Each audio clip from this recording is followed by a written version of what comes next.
simple shapes and figures, mostly sculptures that is created with little art put into it, which is creating art with less, reducing art not to an external essence, but to a simplicity, where it's having paintings and sculptures that makes use of basic colors and geometric shapes. The dates when the movement was popular was the 1950s, 60s, 70s, and 80s, which was during the 20th century. The minimalist movement began in the United States, though a Russian suprematist named Kazimir Malevich influenced minimalism. Suprematism was a Russian art movement found in 1913 in Moscow, just creating geometric forms that were basic like the square and the circle that signified a new beginning. Like Malevich had said, he wanted to liberate art from the ballast of the representational world later on. It was just like the minimalist movement, who believed less is more, in a way of expressing themselves to history, politics, or religion. So now, how about the life and work of the other artists who were part of the movement? Well, Frank Stella, he was born on May 12, 1936 in Massachusetts. He was an admirer of Mondrian, then soon evolved a non-figurative style that was even more self-contained. Stella did not concern himself with the vertical-horizontal balance that related to the older artist's work to a world of nature. In one of his largest works, The Majestic Empress of India, this shape is determined by the thrust and counter-thrust of huge chevrons, identical in size and shape, but sharply differentiated in color and in their relationship to the whole. Contained powdered metal, which gives it an incandescent sheen. Another way to just stress the impersonal precision of the surfaces and to remove the work from any comparison with the handmade look of easel pictures. Van Tongelu Georges, he was born on November 24th in Antwerp, 1886. The Belgian artist was primarily a sculptor, but also a man of many ideas. He joined the De Stijl group in 1917, which was his first year. His abstract sculptures of this period with their interlocking masses often resembled three-dimensional jigsaw puzzles. They were explorations in the interpenetration of planes and solids. Van Tongelu left De Stijl in 1921.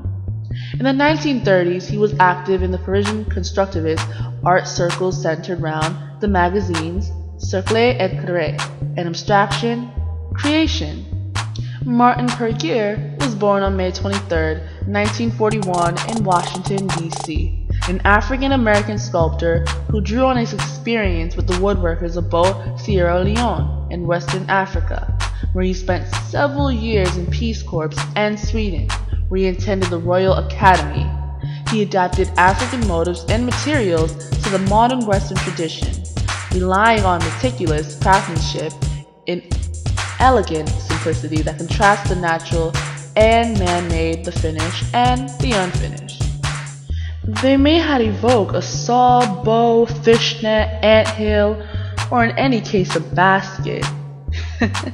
Whatever his memory suggested, each related to a whimsical fashion, where it all sums up that the type of work that was most prominent for this time period was painting and sculpting. The global event that was happening during this time period was the World War II era. So what drove the artists to create this style was all because they wanted the viewer to experience their work more intensely without any distractions of all conventions, set thought processes, or any symbols. How the art was received from this time, received by the public world, it was called ABC art, reductive art, to literalism, and systemic painting. How the art from this time affect other art movements? It inspired other artists to simply just create with less. What were they trying to express or say in their work? Well, that less is better and that there's no need to put extra work into your design to express anything. In my opinion, I think this artistic period was quite interesting due to the fact that they were able to create with just less. My driving question is, Do you believe this movement was necessary? Well, my answer is that yes, because I like that it had a point that even by less you can still express yourself, show or represent something that you believe in or what is just around you with just simple shapes. And I think that's very interesting.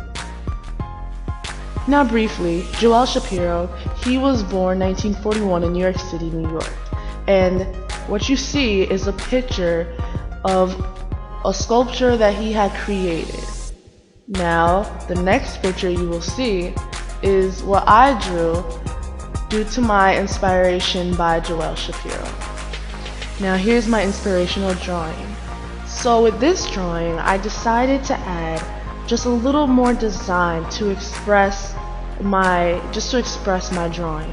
And I just added hearts and birds and like little mini air vents where air is coming out of it, as if life is just into this whole thing, like it's just a whole little world. So that's how I express myself, and that's basically it. This is the 4 already here. Thank you all for watching and listening. Bye.